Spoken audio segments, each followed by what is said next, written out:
É, hoje eu vou falar um pouco mais sobre a questão da impermanência, né? Que é aquele conceito que é uma das bases do um dos selos, né? Um dos 4 selos do budismo. E que eu estava lendo, né? Tô no meu livro sobre o budismo e achei interessante porque hoje a gente vivenciar esse conceito de impermanência, ou trazer ele para a prática cotidiana, é muito importante. Fui ao consulado aqui de Portugal para conseguir uma procuração, né, para enviar uma procuração para alguém no Brasil. E aí você vai, entra na fila, órgão, instituição burocrática, né, como qualquer outra, não é uma exclusividade dos portugueses. São nossas também, né, a burocracia está no mundo. Mas...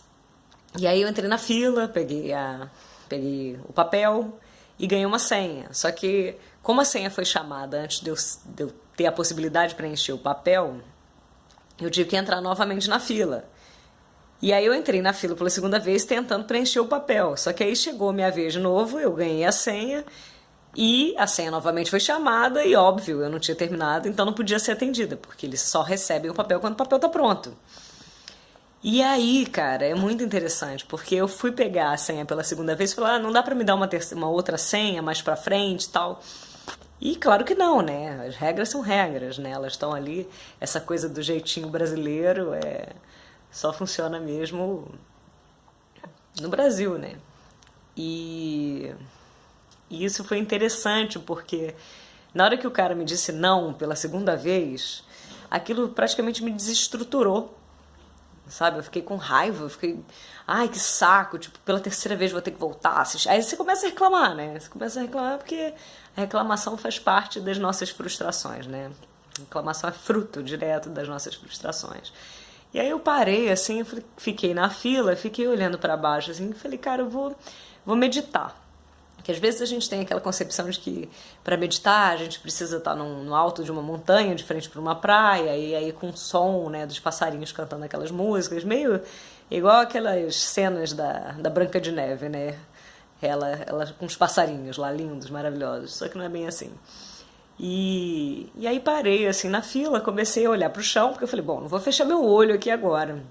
E vou ficar olhando para o chão, mas concentrada no que havia acontecido naquele momento, né? Por que eu estava tão frustrada, irritada?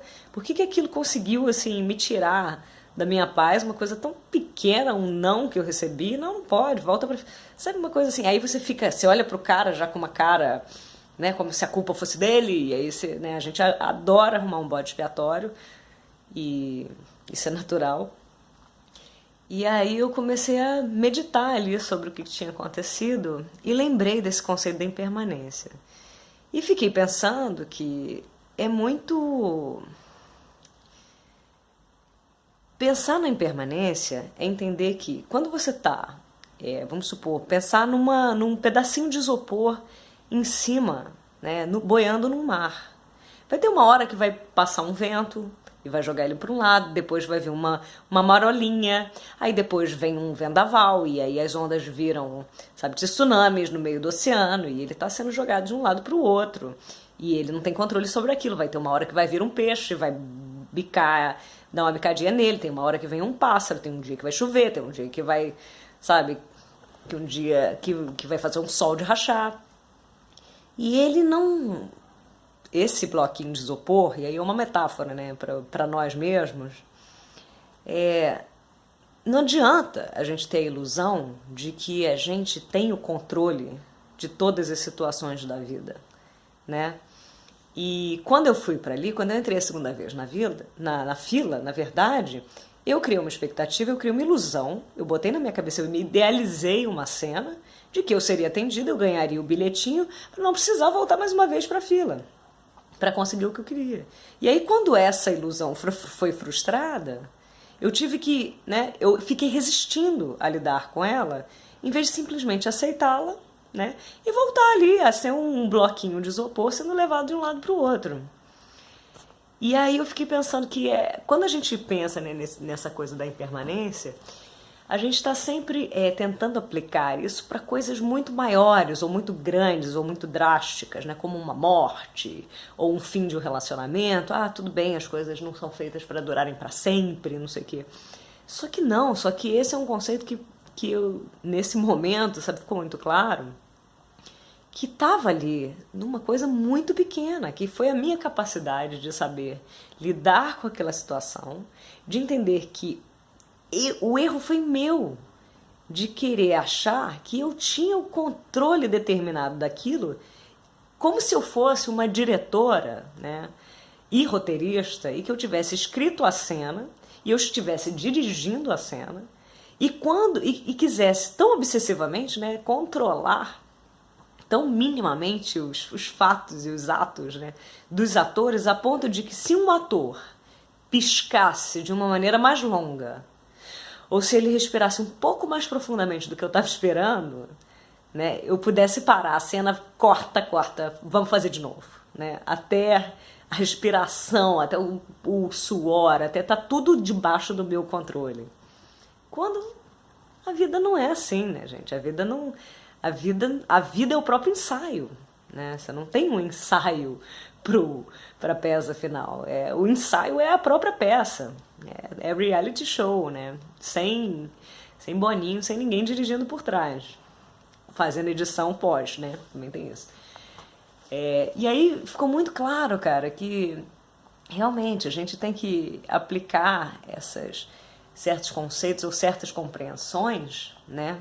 Para que a gente não se frustre e para que aquilo não seja um sofrimento na nossa vida, não seja nada, não seja um drama, né? Para que a gente não seja engolido pelo drama da vida, né? Esses papéis que a gente se coloca, né?